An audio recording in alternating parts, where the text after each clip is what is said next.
Sean muy bienvenidos a este nuevo video. En este video vamos a estudiar lo que son los tejidos. Bueno, en biología los tejidos son aquellos materiales biológicos constituidos por un conjunto complejo y organizado de células, como ustedes lo pueden ver, de uno o de varios tipos, distribuidos regularmente con un comportamiento fisiológico coordinado y un origen embrionario común. Se llama histología a la ciencia que estudia los tejidos orgánicos. Eso lo vimos en la unidad 1 en anatomía sistemática. Un tejido puede estar constituido de células de una sola clase o todas iguales. Para el estudio se tiene que utilizar, lógicamente, el microscopio. Bueno, el grado de especialización de los tejidos varía notablemente tanto en lo funcional como en lo estructural según su origen embriológico, ¿sí? Y pueden clasificarse en dos grandes grupos, en los tejidos especializados y en los tejidos no especializados. El tejido vivo está conformado, como ustedes pueden ver, por células. Existen muchos tipos diferentes de células, pero aquí nos vamos a imaginar en esta célula de una manera general, ¿sí? Pero todas tienen la misma estructura básica, es igual. Los tejidos son capas de células similares que cumplen con una función específica. Los diferentes tipos de tejido se agrupan, como ustedes pueden estar viendo aquí, para formar los órganos, ¿sí? Y los tejidos están formados estructuralmente por tres tipos de componentes, que aquí están, ¿verdad? En primer lugar, las células. En segundo lugar, el líquido intersticial. ¿Qué es el líquido? Es el líquido que baña externamente las células, ¿sí? Bueno, este sería el líquido intersticial o extracelular, ¿sí? Que baña las células y que puede ser entre una u otra célula, puede haber distancia o pueden estar más unidas. Y el tercer componente es el líquido intracelular, que es el líquido que se encuentra internamente en cada célula, formado por el protoplasma y por el núcleo. Ok. Existen 4 tipos de tejido, ¿sí? En primer lugar tenemos el tejido conectivo, que sostiene los otros tejidos y los une. Esto incluye al tejido óseo, al tejido sanguíneo y el tejido linfático. Además de los tejidos que brindan soporte y estructura a la piel y a los órganos internos. También tenemos el tejido epitelial, que proporciona cobertura para las capas superficiales y más profundas del cuerpo, la piel y los revestimientos de los conductos dentro del cuerpo, como el sistema gastrointestinal, el sistema pulmonar, están hechos de tejido epitelial. También tenemos el tejido muscular, que incluye 3 tipos de tejido. El músculo estriadoesquelético, ¿sí? Que mueven el esqueleto, ¿verdad? También llamados músculos voluntarios. También dentro de los músculos encontramos el músculo liso, que son involuntarios y que están en todos los órganos huecos internos. Y tenemos por último el músculo cardíaco, que forma el miocardio. que es la pared del corazón y que es un músculo involuntario. Y por último tenemos el tejido nervioso, que está compuesto de células nerviosas, neuronas, y se utiliza para transportar mensajes hacia y desde diferentes partes del cuerpo al cerebro. Está compuesto, o sea, compone este tejido al cerebro, la médula espinal y los nervios periféricos. Todos estos están compuestos de tejido nervioso. Ok, y vamos ahora a partir por el primer tejido que vamos a estudiar, que es el tejido epitelial. Son 4 tejidos y este va a ser el primer tejido que vamos a estudiar. El tejido epitelial es la variedad de tejido básico o primario constituido, como ustedes pueden ver, por agrupaciones de células situadas en forma adyacente, o sea, una a la par de la otra, fuertemente adheridas entre sí y con escasa matriz extracelular y relacionada con el tejido conjuntivo a través de la membrana basal, que es esta que está al pie de en este caso de este epitelio. ¿Sí? Carecen de vasos sanguíneos. También carecen de vasos linfáticos y de fibras nerviosas, siendo su origen embriológico a partir de cualquier de las 3 hojas embrionarias. Me refiero al ectoderma, al mesoderma y al endoderma. Las poblaciones celulares epiteliales presentan una renovación constante, debido a lo cual encontraremos en ellos células indiferenciadas que pueden actuar como células madres y células diferenciadas especializadas en las funciones que les son propias a cada célula. Por ejemplo, una célula epitelial en la córnea, una célula de estómago, ¿sí? Entonces tiene su especialidad propia. Ok, continuamos.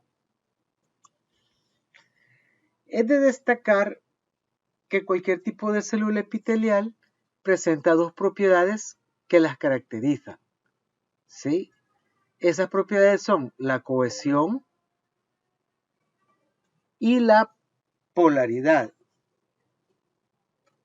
La cohesión está dada por la tendencia, como ustedes pueden ver, por la tendencia que tienen las células de estar fuertemente adheridas unas con otras, lográndose por ello las especializaciones de las superficies celulares.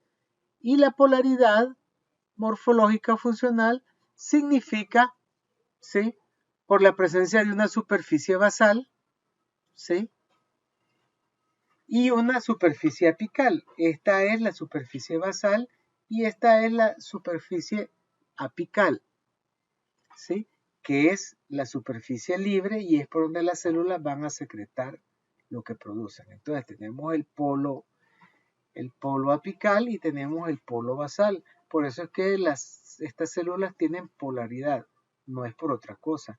Y tienen una lámina basal que es a partir de esta lámina basal donde las células van creciendo y se van renovando. De las células que están en superior y que se mueren, pues a partir de la lámina basal ellas van a crecer. Si la lámina basal se pierde, entonces no hay crecimiento de epitelio.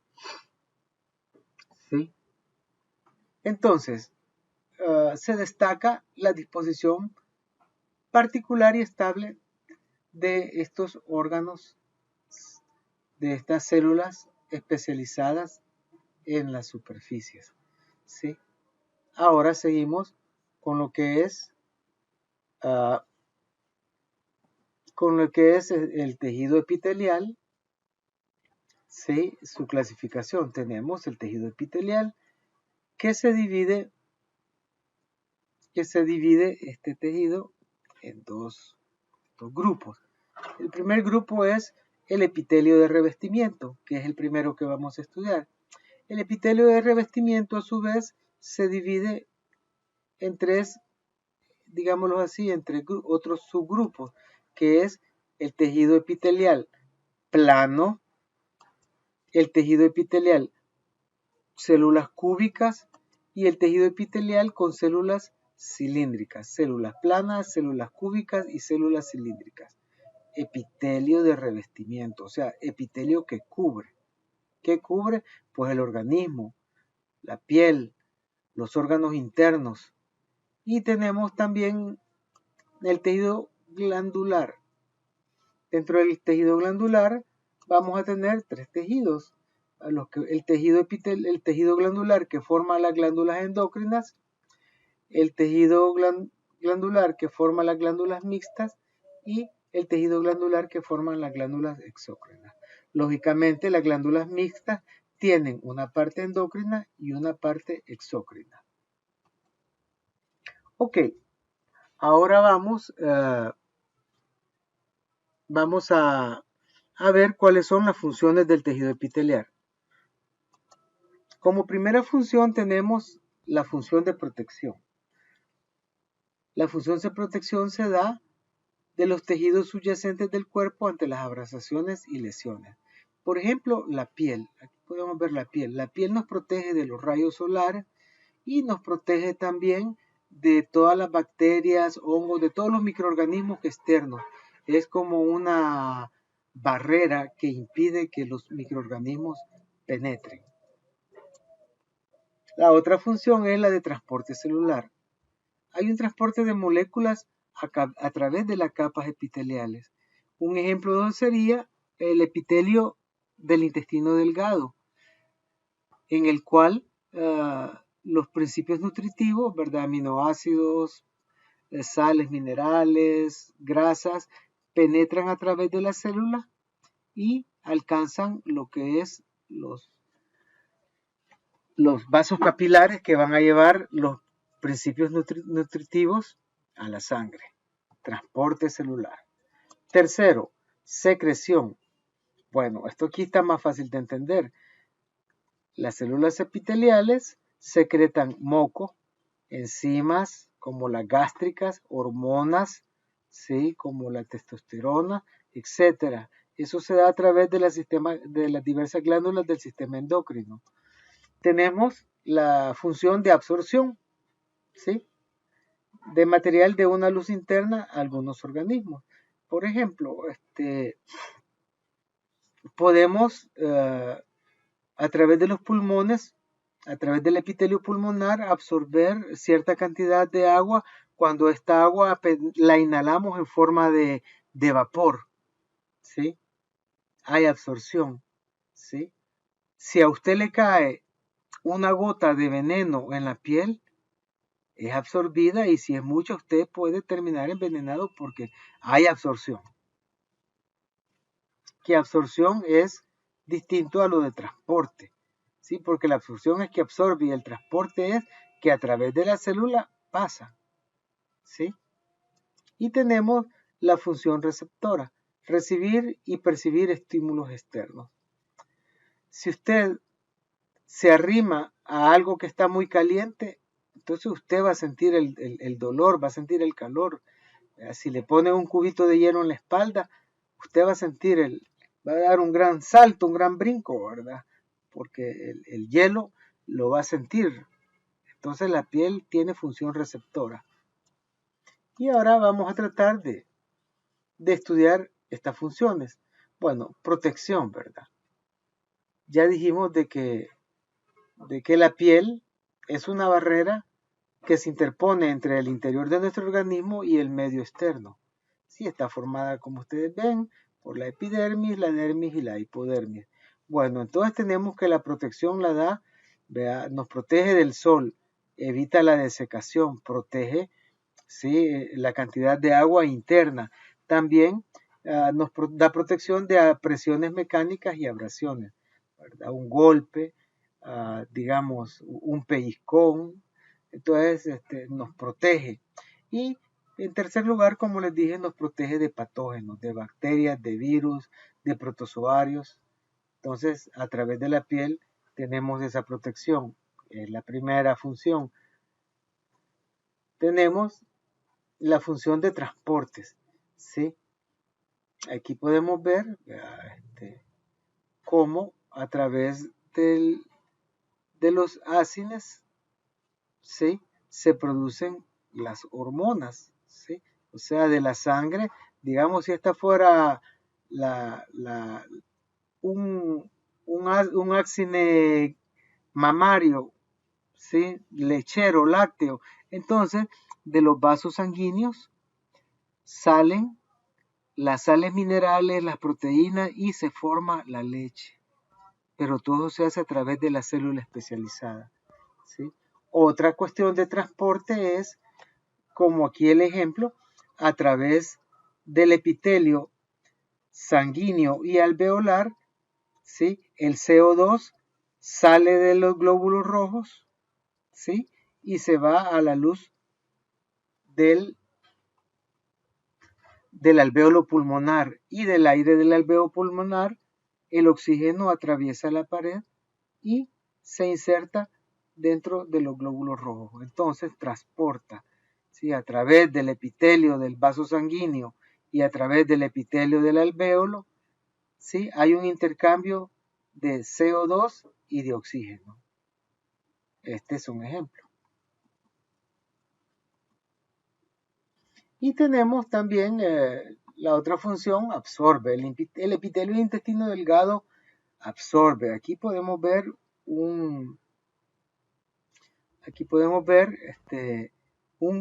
una vellosidad intestinal, y dentro de la vellosidad intestinal vamos a encontrarnos con pequeños vasos sanguíneos capilares, que es a través de donde los principios nutritivos que están aquí en la comida comienzan a caminar a través de las células y llegan a los vasos sanguíneos para ser llevados a la sangre. Entonces aquí tenemos el intestino delgado, donde se encuentran las vellosidades intestinales, y tenemos, ¿verdad? Nuevamente, como lo vimos en la unidad pasada, ¿verdad?, que todos los principios, los alimentos, los principios nutritivos, penetran en las células y pasan a través de las células hasta llegar a los vasos sanguíneos. Tenemos la otra función, que es segregar. Por ejemplo, la glándula salivar. La glándula salival segrega a través de estas trabéculas el moco, ¿sí? Y la glándula salival, en el caso de los bovinos, tenemos la parótida, las sublinguales, tenemos las submandibulares también, y nuevamente vemos cómo el tejido glandular, en este caso de la saliva, va a producir saliva. Y finalmente tenemos lo que dijimos, la recepción de estímulos, ¿verdad? Tenemos dentro de la piel nervios, ¿sí? Y estos nervios terminan en un montón de botones, ustedes los pueden ver aquí, los discos de Merkel, los discos de Krauss, ¿sí?, los más importantes. Por eso que tenemos a través de estos botones, el Pacián, es que sentimos frío, calor, presión y dolor. A través de estas terminaciones nerviosas es que recibimos los estímulos. Y aquí podemos ver la manera como ellos se encuentran dentro de la piel, ¿sí?, en la dermis, ¿sí? Y todos ellos están en nuestra piel, y a través de ellos sentimos calor, frío, presión y dolor. Esta es la última función. Bueno,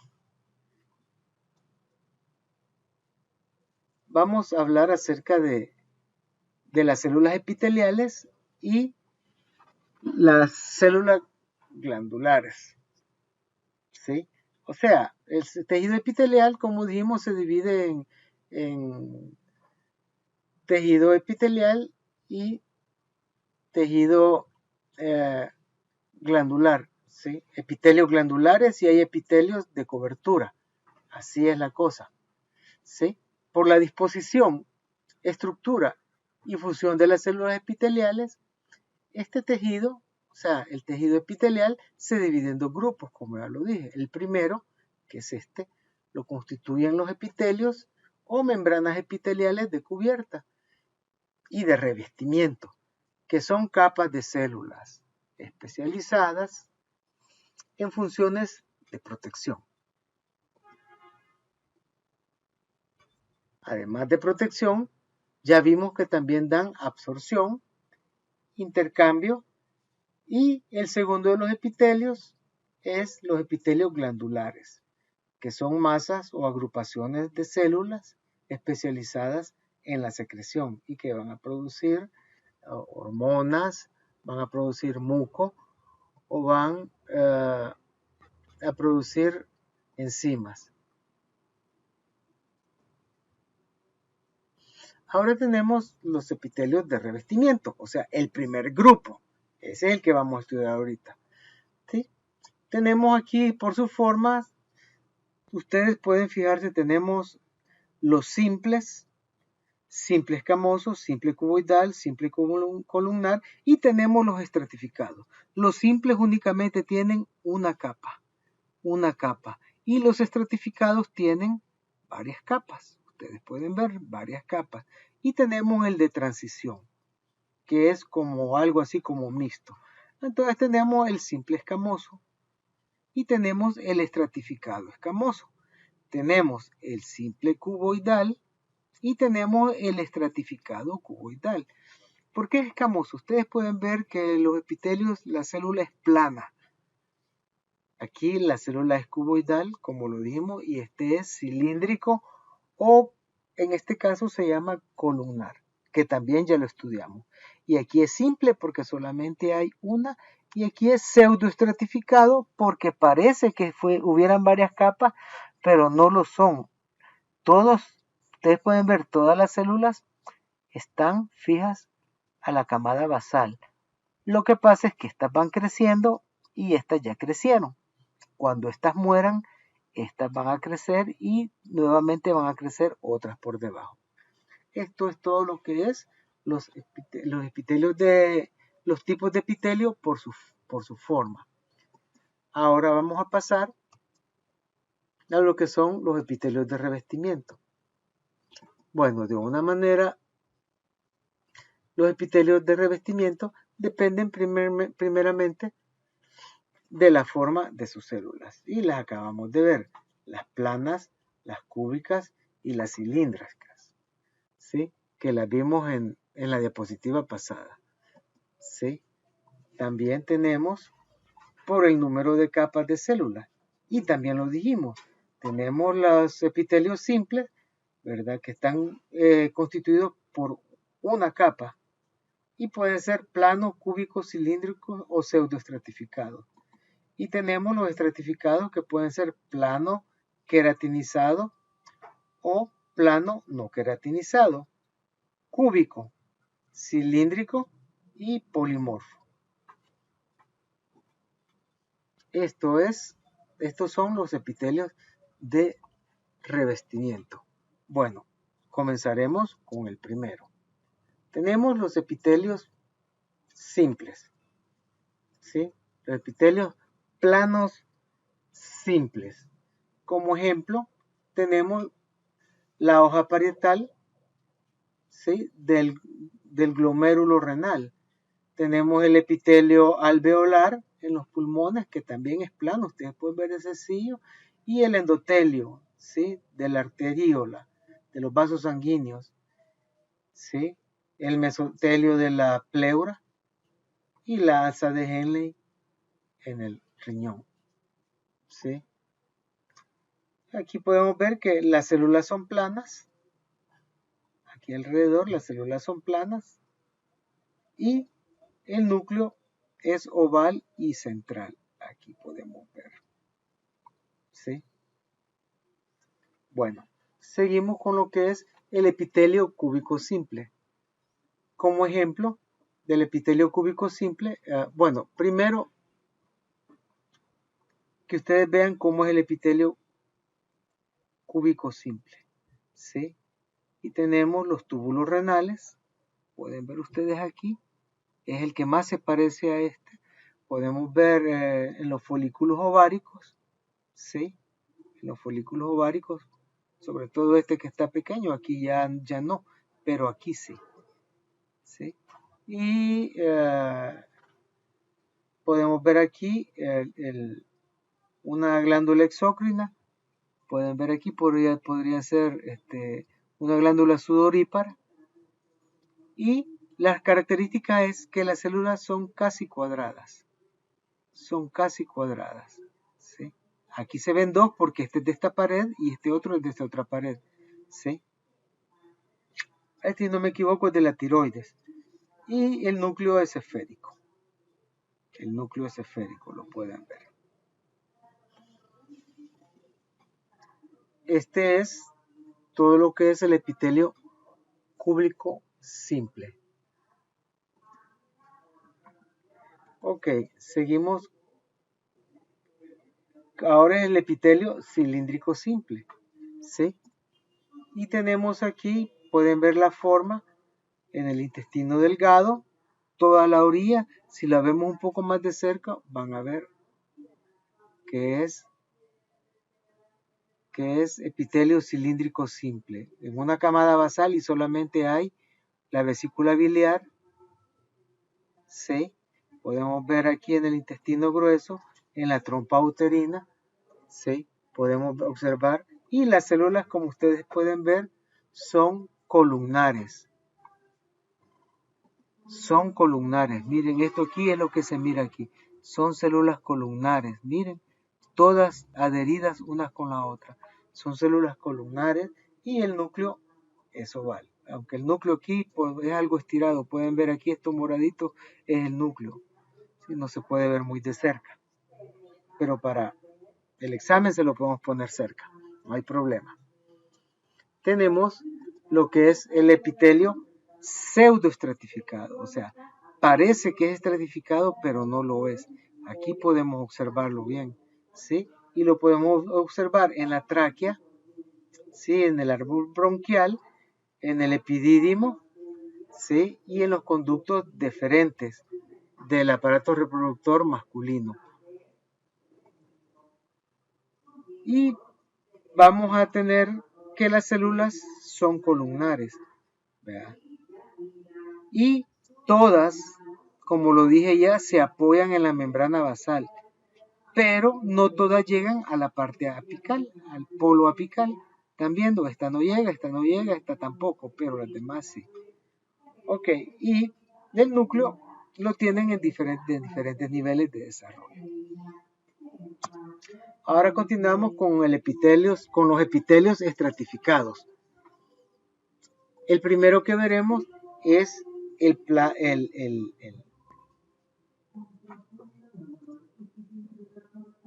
epitelio estratificado queratinizado. Esta es la piel, donde tenemos el tejido conectivo, el estrato germinativo o camada basal, y de aquí comienza a crecer el estrato estrellado, el estrato granuloso y el estrato queratinizado. Sus células son superficiales y pierden sus núcleos a medida van creciendo y subiendo debido a la queratina. ¿Sí? Entonces, el ejemplo es la epidermis. Tenemos ahora lo que es el epitelio plano estratificado no queratinizado. ¿Sí? Tenemos como ejemplo el esófago, la amígdala, aquí está el esófago, la amígdala, la córnea, la vagina y la lengua. ¿Sí? Entonces, son aquellas que no pierden sus núcleos ni forma de la queratina. Ustedes pueden ver de que de la camada basal se desprenden todas las células, pero miren, las células mantienen su núcleo. Esta es la diferencia entre el plano estratificado, entre el epitelio plano estratificado no queratinizado y el queratinizado, ya que el queratinizado, por la queratina, sus células pierden su núcleo, y en el no queratinizado ustedes pueden ver, las células no pierden sus núcleos, ¿sí? ni forman queratina. Aquí no hay queratina. Aquí no hay queratina tampoco. Y aquí pueden ver epidermis, boca, ¿sí? Lengua, vagina. Ok. Ahora vamos a ver, miren qué bonito, el cúbico estratificado. ¿Sí? Ejemplo, en este caso es el conducto excretor de la glándula sudorípara, que tiene dos capas. ¿Sí? Aquí podemos ver una, dos capas de célula y se denomina diestratificado. Aquí podemos ver también. ¿Sí? Después de esto tenemos lo que es el cilíndrico estratificado. ¿Sí? Bueno, ahora seguimos con el epitelio cilíndrico estratificado. Como ustedes pueden ver, tiene dos capas de célula, por lo cual se le denomina diestratificado. ¿Sí? Podemos encontrarlo en los conductos de las glándulas exócrinas. Puede ser, como dice, en la unión anorrectal y en la porción media de la uretra. Entonces aquí podemos ver el epitelio estratificado cilíndrico. ¿Sí? Tiene dos capas. ¿Sí? Una donde comienza a crecer y la otra que es ya la célula larga. Bueno, y ahora continuamos con lo que es el tejido epitelial polimorfo. El tejido epitelial polimorfo, como ustedes lo pueden ver aquí y aquí, tiene células en paraguas en su parte apical y células con halo claro perinuclear. ¿Sí? Y se puede presentar en dos formas. ¿Sí? En dos estados, digámoslo así, en ese relajado, ¿sí? Las células se inflan y en el transicional, ¿sí? Él se comprime y se ve como, da la impresión que tiene pocas células, ¿sí? Y esto lo podemos encontrar en el sistema excretor, en los cálices de los riñones, pelvis renal, ureter, vejiga y la porción inicial de la uretra. Ok, ahora vamos a estudiar el otro grupo, que es el tejido, ya vimos el de cobertura, ahora el tejido epitelial glandular. ¿Sí? Bueno, el tejido epitelial glandular, lógicamente, es aquel tejido epitelial que forma lo que son las glándulas exócrinas y las glándulas endócrinas. Las glándulas endócrinas, su contenido, o sea, lo que ellos segregan, se va a la sangre. Y las glándulas exócrinas, lo que ellas secretan, se va para afuera del organismo. Aquí tenemos la orina, aquí tenemos el sudor y aquí tenemos las hormonas. Las hormonas más conocidas tenemos la insulina, la tirosina, la calcitonina. Podemos hablar de células glandulares y podemos hablar también de estructuras glandulares. ¿Sí? La estructura es todo, la célula solo es una. El epitelio glandular está constituido por células especializadas en la secreción, ¿sí? O sea, células secretoras. Pueden estar aisladas o agrupadas, constituyendo las glándulas unicelulares o multicelulares respectivamente. Como pueden ver en las siguientes imágenes, que estamos viendo aquí, ¿verdad? Que esta glándula exócrina, todo el contenido que ella produce va hacia afuera, ¿sí? Y aquí podemos ver que la glándula endocrina, ¿sí? Que están agrupadas, este forma un alvéolo y este puede formar un alvéolo o una masa, pero todo lo que las hormonas, la glándula endocrina produce, todo cae en la sangre, o sea, va internamente. Eso es importante, ¿sí? O sea, que puede formar secreciones o secreciones y excreciones. ¿Sí? La glándula exócrina, excreción, la glándula endocrina, secreción. No se les olvide. Funciones que realiza el tejido epitelial. Bueno, el epitelio glandular es un tipo de tejido encargado de tapizar y cubrir los órganos asociados con la secreción de las sustancias y también la excreción. Las células que conforman estos tejidos glandulares son capaces de secretar y excretar productos de naturaleza diversa, como en el caso de las glándulas sudoríparas sudor y las glándulas endocrinas hormonas. En este caso, les estoy presentando un esquema de lo que es la glándula tiroides, donde podemos ver el epitelio cúbico, ¿sí? Cúbico simple, ¿sí? Y que al interior ellos van a secretar la hormona tirosina. Pueden ver los folículos, ¿sí? Y aquí lo pueden ver los coloides, que es la hormona a partir de donde se forma la tirosina. Y con esto damos por finalizado esta introducción y este primer tejido. En el próximo video estudiaremos los 3 tejidos restantes.